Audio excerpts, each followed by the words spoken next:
Good evening and welcome to Sweet Blessings, the Anna L. Brothers Show and Podcast.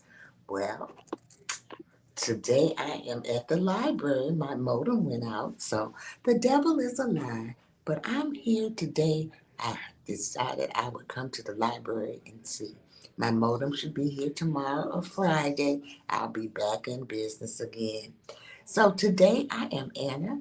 I am a retired school teacher. I'm an author. I'm an educational consultant. I am a certified instructor for cake decorating. I'm a jewelry consultant as well. And I'm a health consultant. So today, the purpose of this podcast is to bring you knowledge, workshops, and speakers on everyday things that will enhance your life and make it you live a healthier lifestyle. So I hope that this evening that I will inspire you, I will encourage you, and also I will empower you to live a healthier lifestyle. So over the course of this month, I've been talking about different types of schools because everyone is going back to school or they already are in school. And so sometimes it's a little difficulty in selecting the types of schools. So I've given you um, different types of schools. And, I was shocked myself to find out that there was so many different types of schools. It was so many that I had to break it up. And I'm doing daycares today. So we're going to talk about daycares, choosing the right daycare, your options, and as well as your considerations for them. And most of the time, parents, they need to know.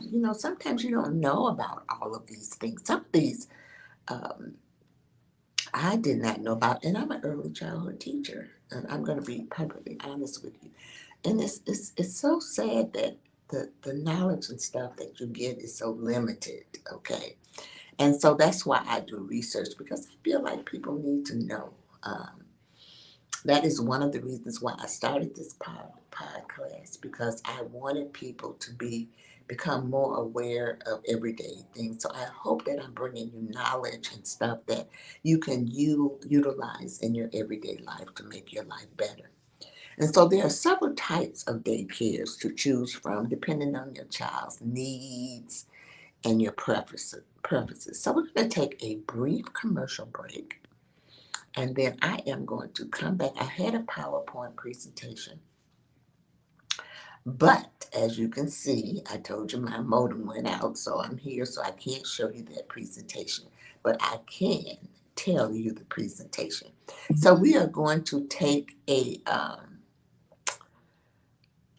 brief commercial break, and then I will be right back and I will start telling you the different types of daycares that we have. And yeah, okay, let me go to my commercial. I really want to talk some more, but I'm gonna go.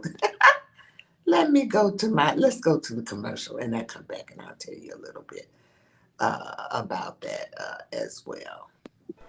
The Homeschooling Interactive Magazine is a magazine that embraces and celebrates the entire homeschooling experience.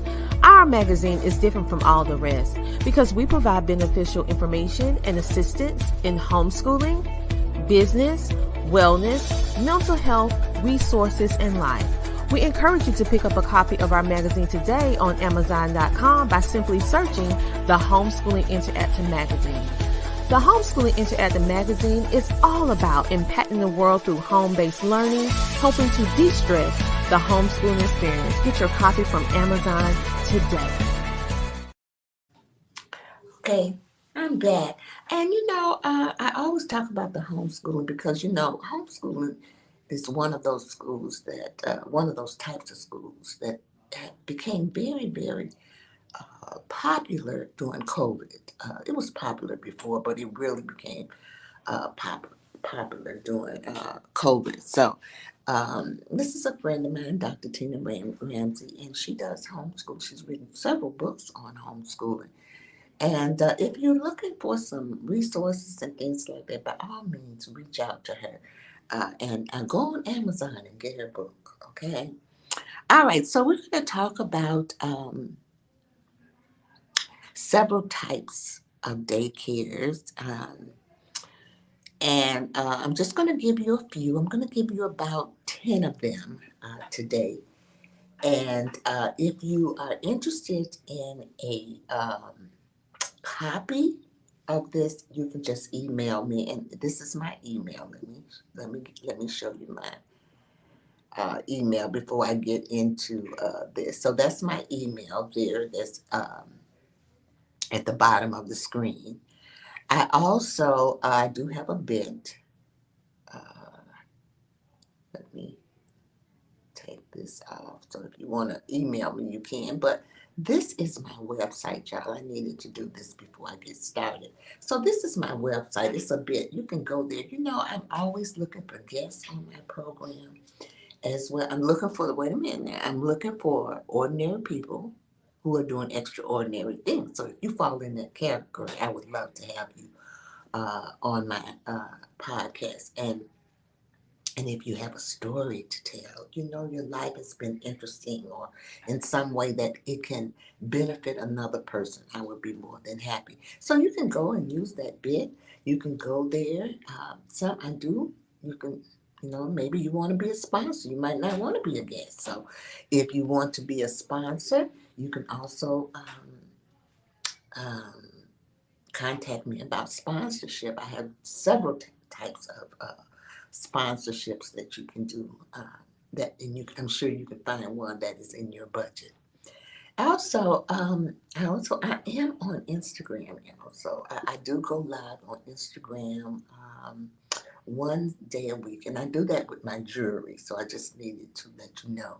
And then I also go live on Facebook. This is my Facebook uh, page because I do go live on Facebook as well. And you know what? I do want to tell you that I'm going to be in a challenge before I get into my daycares. I should have did this before I went to the commercial, but I am going to be in a challenge with my podcast, y'all. So I'm going to need your support in any way that you can give it to me. It is for monetization. And my goal is to raise, uh, we have a goal. I'm not even going to tell you what it is, but we have to raise so much money on our podcast. So it should be interesting as well. So, with that being said, I'm going to leave my email up there so that if you have any questions or anything, and you can make comments as well. I'm trying to see here. Uh, because I do have an area for comments. So if you want to make comments or you need questions or you want some questions to answer. So, all right, let's get into our subject, which is daycares. Okay, and the first one that I really want to talk about is home-based daycare. Most of us are familiar with the home-based daycare. I know when my daughter was young, and I just had her, she was in a home based daycare until a certain age, and then I put her into another kind. So, a home base, um, and I put her in the second one that I'm going to tell you all about after the home base. But the first one that she was in was a home based daycare, and it's run by individuals in their homes. And it offers a more intimate setting with a smaller group of children. Okay, so um, they, I work with daycares as well as I work with the home daycares as well as the other daycares that I'm going to tell you about here as we go along. So the second one that I want to tell you about is child center, child care centers. And that is what they're larger facilities with a multiple age group classrooms and trained staff. Now, I think Kinacare or any of the other, they have different names, but Kinacare is really a known one. Bright Visions is another one. Those are child centered, larger facilities. They have multiple age group classrooms and trained staff there as well. And then you have the preschool. The next one is the preschool. It focuses on early childhood, and it really kind of prepares the child for kindergarten. The preschool does, and there are several. Head Start is a preschool, and then they have state pre-K. I'm sure that they have all kinds in different states and so forth, but really and truly, it focuses on early childhood education and preparing that child for kindergarten. And they usually start between ages 3 and 4 in those preschool centers. And then you have the Montessori school. Now, I talked about the Montessori school in my last live on the different types of schools that there was. And so the Montessori school, it goes from daycares all the way up, really. And so that they follow the Montessori philosophy, and that is it's based out of Italy. That philosophy comes out of Italy, and it emphasizes self-directed learning and independence. So the students are able to select what they want, and it's a very independent. So they give them like freedom, freedom of choice. There's really basically no structure in that. It's just guiding them along. If you feel that your child needs structure, then Montessori is not for you because it is not structured. Okay. Now, I looked into Montessori schools when I had my child, but I felt like my child needed a little structure. You have to know your child, seriously. You just basically have to know. And you do know your child because you live with them for so many years. You know their likes, you know their dislikes. You know whether or not they need structure or not. Okay. And so the next one that I want to talk about is corporate daycare. And it's offered by some companies to employees, often on site or through a partnership with a nearby facility. Now, I have had some experience with a corporate daycare because at one point in my life, I was an assessor for the National Association for the Education of Young Children. And so they would send me out to accredited sites, which means to help them get their national accreditation. And so one of the sites that they sent me to was, I don't even think that Sears is out of business now, so I don't even know if they have this site, but it was, oh my God, it was large, y'all. I could not believe it. In fact, it was three of us that was doing the site because it was just that large. And it took us 2 days. It took us 2 days to do that site. But it was a lovely site. And what I liked about that site was that the parents could come over during their lunch or break to check on their children. So it was just an excellent things. And I'm going to be honest with you all. The beginning of daycare came from corporate daycares. They found that they were the ones who did the research. And what they found was that parents kind of worked a little bit better when they were they could monitor their children and the children were close by. So the corporate daycares is really the daycares that really did most of the research and led the way for early childhood education. So the next one, we're going to take a little commercial break. And then I am going to come back. I believe that this commercial is on Sweet Listings Desserts. Hold on.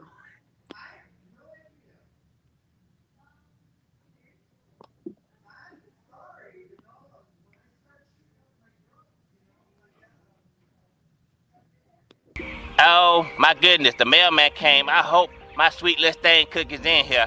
I just hope it's in here. Let me see. Let me open this up. That's it. That's it. Sweet Little Thing cookies. That's Sweet Little Thing cookies. Oh, I'ma have me a ball now. Let me just get this right here. Little Thing cookies. That's Sweet Little Thing cookies. Oh yeah. I finally got my cookies. This Sweet Little Thing cookies! Oh, yeah! I'ma have fun. This package kinda big, though. Man, it got a lot of cookies. Oh, yeah, this the best day ever. I'm trying to tell you, I got my cookies, and I'm gonna eat these cookies, and ain't nobody gonna stop me. Wait, what? Marie, what you doing, man? You can't have those cookies right now. I'm sorry, we about to eat dinner. Once we finish dinner, then you can have those cookies. Go ahead, put them up. Go ahead, put them up. Are you serious, bruh? I got Sweet Little Thing cookies, and now I gotta wait for dinner? Fine, can I at least look at the cookies? Thank you. Oh my goodness, I have waited all this time now. I gotta do all this. Fine. Oh yeah. I got my hands on some Sweet Little Thing cookies. But I can't eat them right now because bruh talking about I gotta wait to dinner. Okay, I'ma do that. But once I finish that, it's gonna be on y'all. Wait a minute. Wait a minute. Bruh talking about cooking some food. All this is a can of salmon and some frozen biscuit. Bruh cannot cook. I know he don't think I'ma eat this. Ain't no way. Bruh. Hey, bruh. Daddy. Daddy. Where are you? You set me up, homie. You had me about to eat a can of salmon and some frozen biscuit. I'm not down with that. I want my Sweet Little Thing cookies. My Sweet Little Thing cookies. Carrot cook. Is this what I'm saying? I was born by the river in a little old tent. Just like that river, I was running ever since.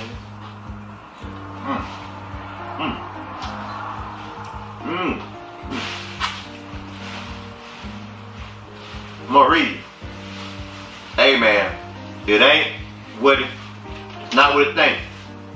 I'm sorry. I was just gonna eat one cookie, but I ate them all. It's not my fault, Marie. I know better than this. You tried to set me up, homie.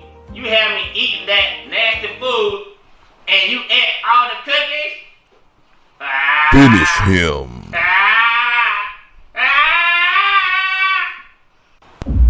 No, Marie. No, Marie. No.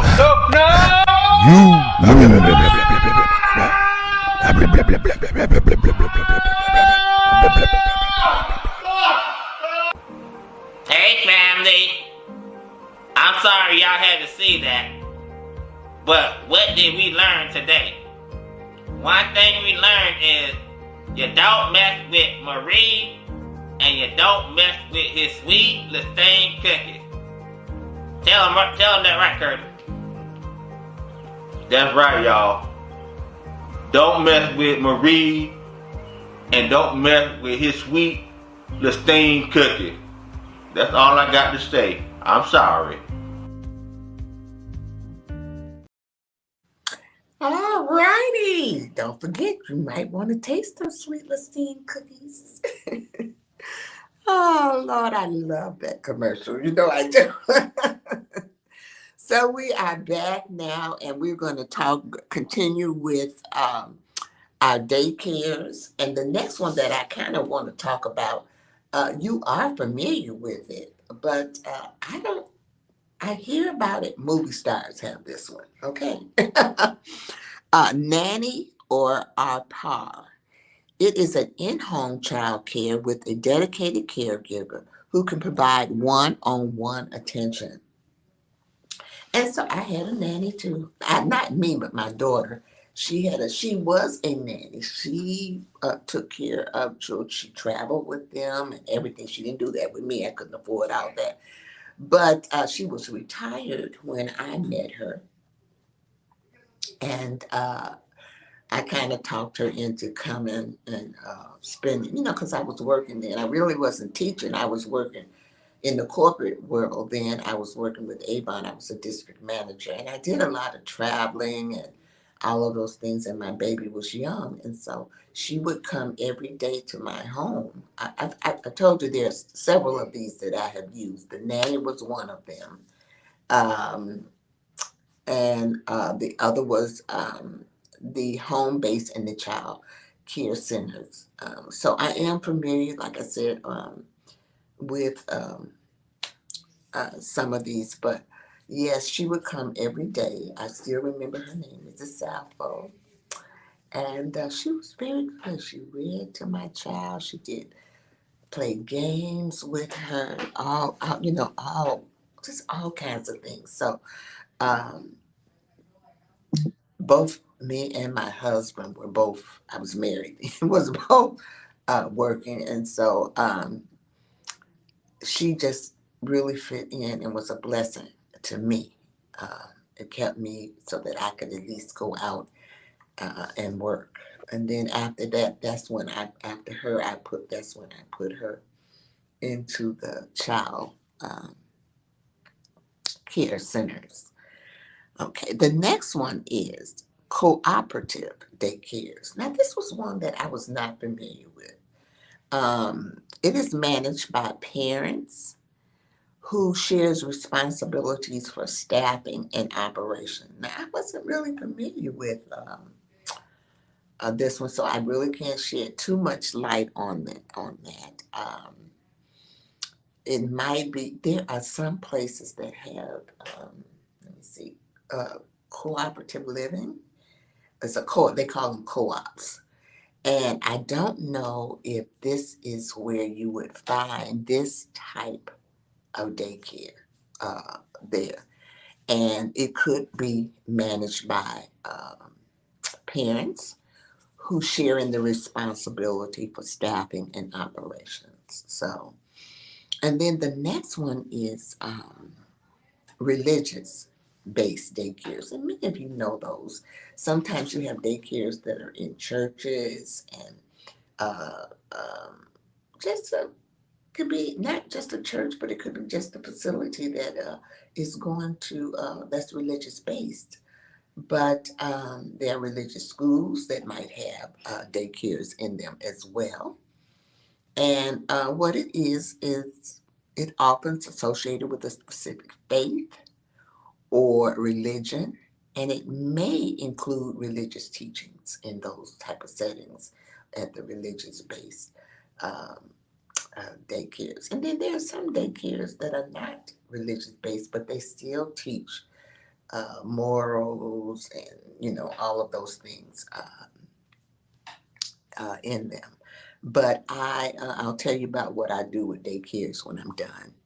And then the next one is government sponsored daycares. And these are daycares that are subsidized or publicly funded programs to support low income families.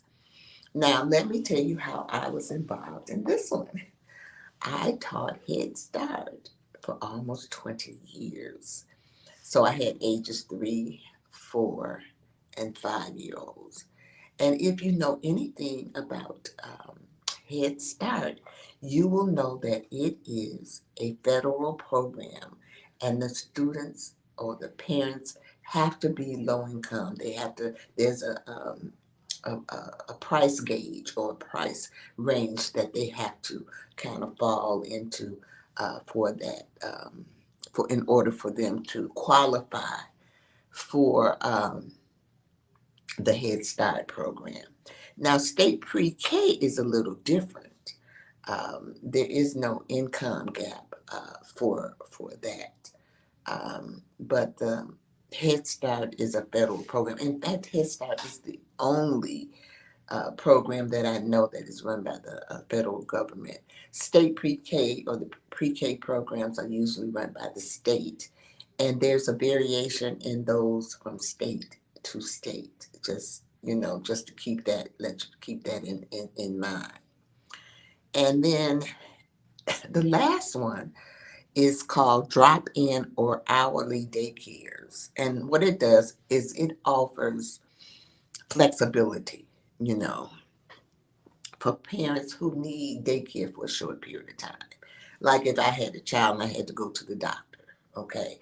And I think this one here really, really talks to single parents because sometimes you just, you need help. And so there are some daycares that will help you in where you can drop your your kids off for just a short period of time.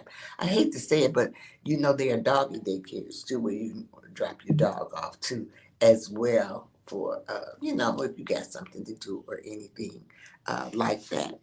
And so as I come to a kind of like a close, I want to tell you what I do with daycares because remember I told you I was an educational consultant. And so what I do, and I've been doing this since 2004, I help daycares get their national accreditation. Earlier in this broadcast, I told you that I was an assessor. They used to call those people validators.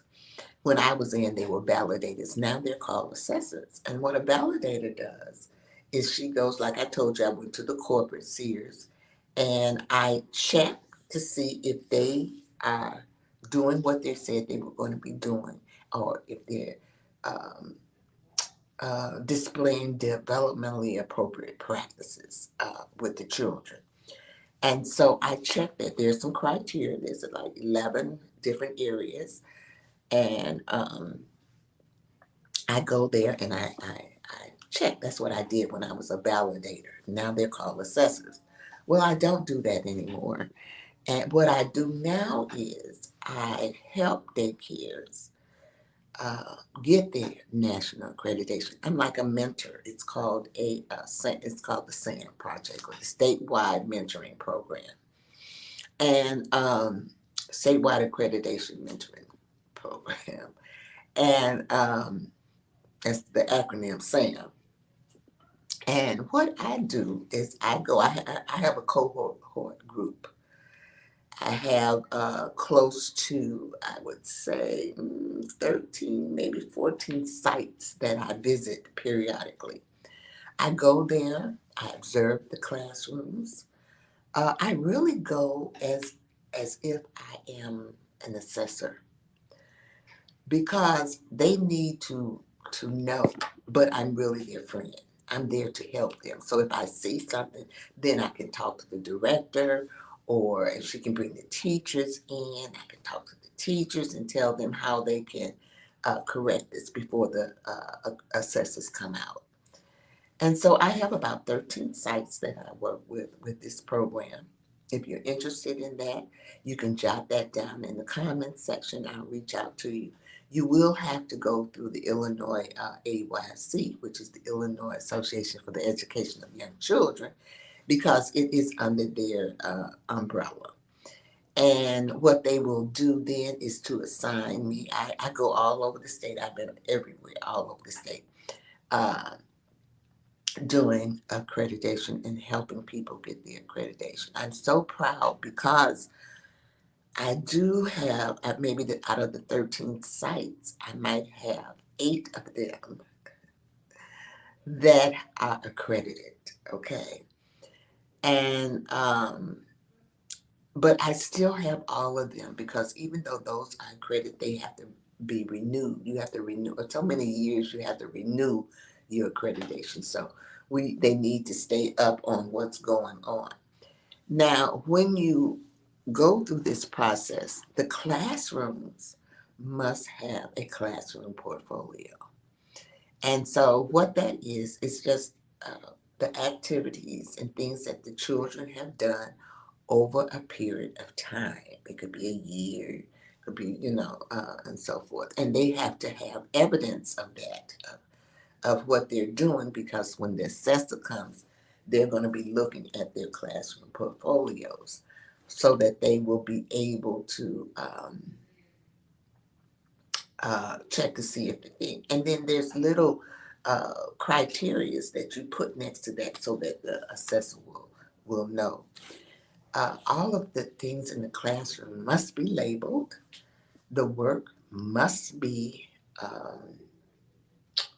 at eye level for the children, because the children want to talk about their work. They want to go up and believe it or not, even the babies. The babies, they do little activities and they want to talk about their work as well. So it should be at eye level for them so that they can talk. You'll be surprised at the conversations and things that the children will do. Also, the program or the daycare must have a program portfolio as well. And so between the assessor coming out and observing, they are going to observe for at least an hour in each classroom. Now, how many classrooms that they observe depends on your enrollment. And like, remember at the beginning of this broadcast, I told you that I went to the corporate thing, and there was 3 of us. There was 3 of us there assessing because it was such a large thing. So it just all depends on your enrollment as well. And basically, when the assessor comes, they come and they do their job. They introduce themselves, and they're going to give you a call beforehand, but once they start their thing, you can go about your day, and then at the end of the day, or when they are done, then they will sit down with the director or the owner of the daycare and tell them um, what they, what they have found, or if they could not find something, they will give the daycare director or owner time to locate that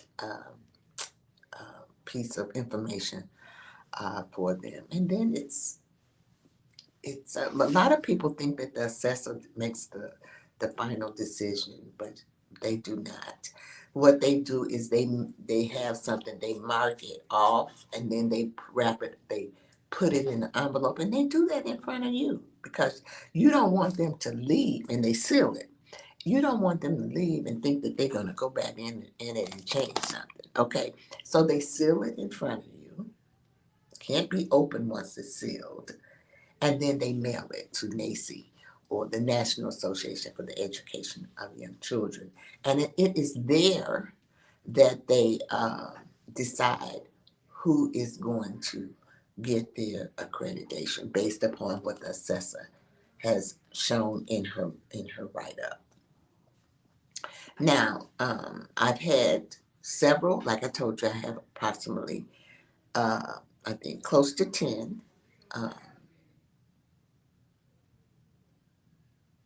Maybe 8 or 9. I'm gonna say 8 or 9, but close to 10. It might be 10. I don't know. I don't really try to keep count. That have gotten their accreditation with me, and some of them have been with me since 2004. And so next week, I have invited one of the owners. She's the owner, executive director, but she's also the owner a daycare, one of my daycares, and she was the first one that got her accreditation. And she is going to come on next week and tell you her story, you all. And she does have a story to tell because she started her daycare. It almost brings tears to my eyes. I'm emotional about it. She started her daycare with 23 students, and now she has over 400. It is a story that needs to be told. It's a family orientated business. And she has done quite a bit. I still work with her. She just got her renewal of her accreditation from NACI. And I am so honored to have her on my show next week. Hopefully, I'll have my modem. Hopefully, I have that modem. It should be. They said either tomorrow or Friday morning I should get it. They sending it right out.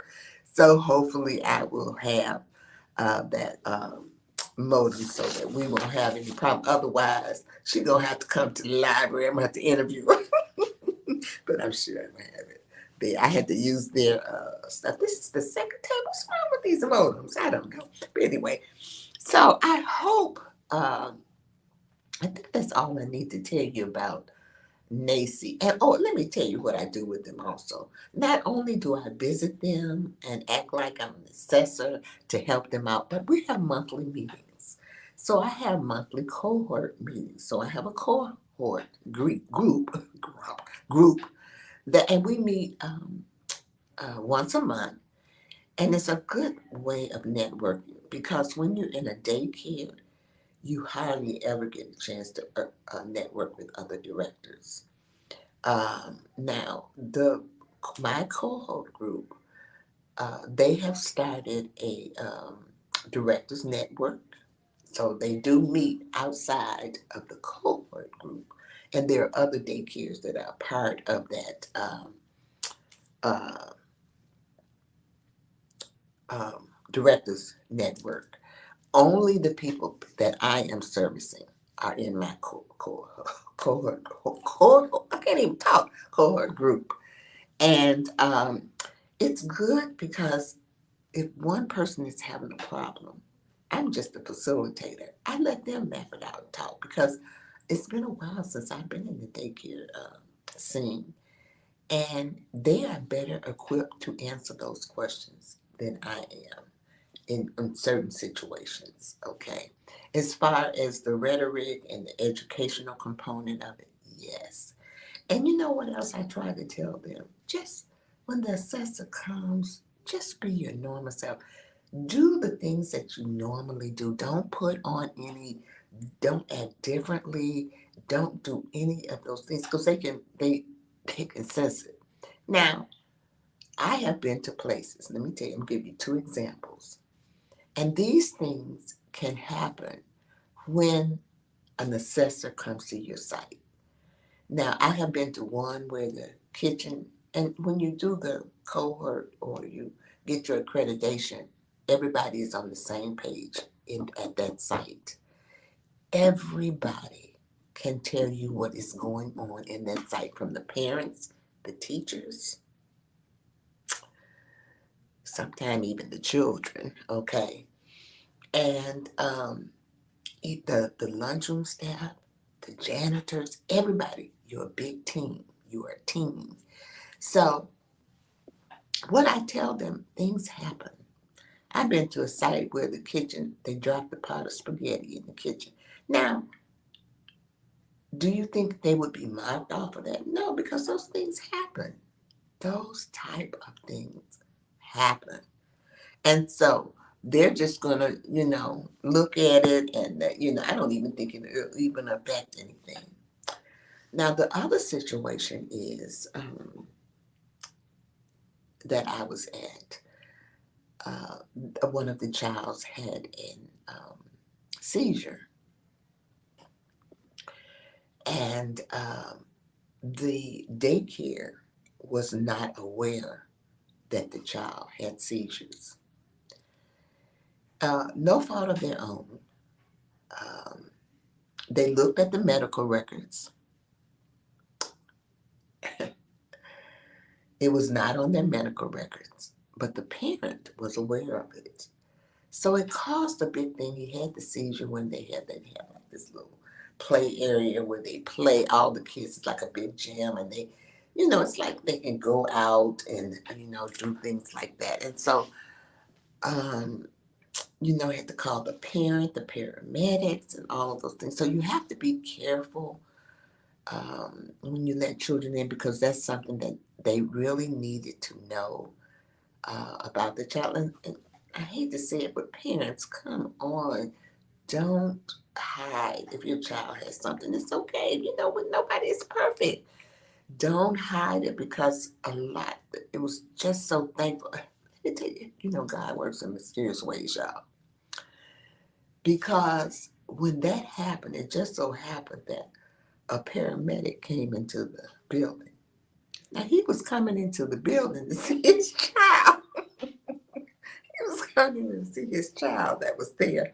But it helped out because he was a paramedic. He called the other, paramedics, and they got there. Everything worked out well. I'm sure of it, because I left. It was so much going on that I needed to. I thought it was time for me to go. But I want to let you know that these types of things happen.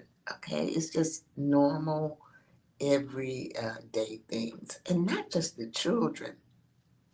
I'll give you one more example of when I was teaching. And this was not a child.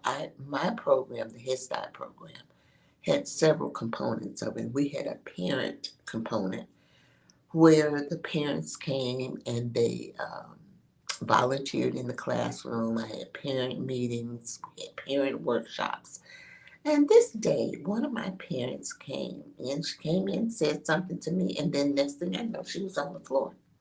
She just passed out. So, we had to call the paramedics, and they came. I did not know that she was epileptic, but she was epileptic. And so I told her what she needed to do.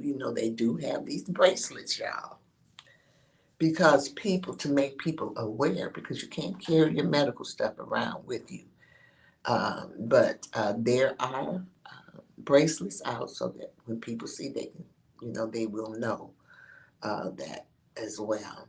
So I just wanted to just shed a little light on the daycares, your options and the consideration. And I want you to think about research. It is very essential to research and visit different types of daycares to find the one that best suits your child's developmental needs, your work schedule, and your family values and promises. That is very important, because if you don't research it and make sure that it's a good fit, you're going to have problems. Your child is going to have problems, and then you're going to have problems. If you're working, you can't take off work. So you want to make sure that your child, and they're little then, they don't really know how to express themselves. So you want to make sure that they are in a safe and comfortable environment, and that they're learning what you want them to uh, to learn. So I'm going to close out, and I did want to do one more commercial, and then I'm going to come back and say one more thing, and then I'm out. Go.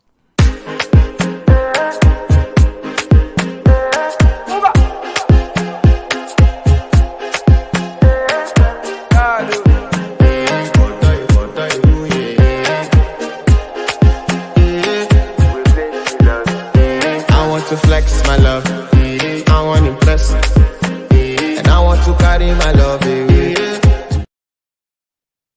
All righty now, I love that. That is me doing my podcast, and one of those is me doing it with my jury. And I'm so proud to be a part of the CTI Media Network, where we reach 350 million listeners. Mm. So think about advertising or being a sponsor on my show because you will get recognized. Just wanted to let you know that. Also, I'm hoping that in this episode, I hope that I have inspired you. I hope that I have encouraged you. And I also hope that I have empowered you to live a healthier lifestyle. And so I'm going to close with my 3 L's: live, laugh, and love. Live your life to the fullest, to the things that make you happy. This podcast is about self-care and those things that make you feel good. The second thing is to laugh. Laughter is good for the soul. So make sure you laugh. Spend some time in your day to laugh. Also, laugh at yourself. And then the third thing is to love. Try to love everybody. If you can't love everybody with a long wooden spoon. That's what my grandmother always said. Because, there are some people that are very difficult, but you can still love them. They still need your love. But most important, make sure you love yourself because self-love is the best love. Treat yourself like a king or a queen. Remember that. So with that being said, I'm going to wish you a great evening and thank you so much for listening to Sweet Blessings, the Anna L. Brothers show. And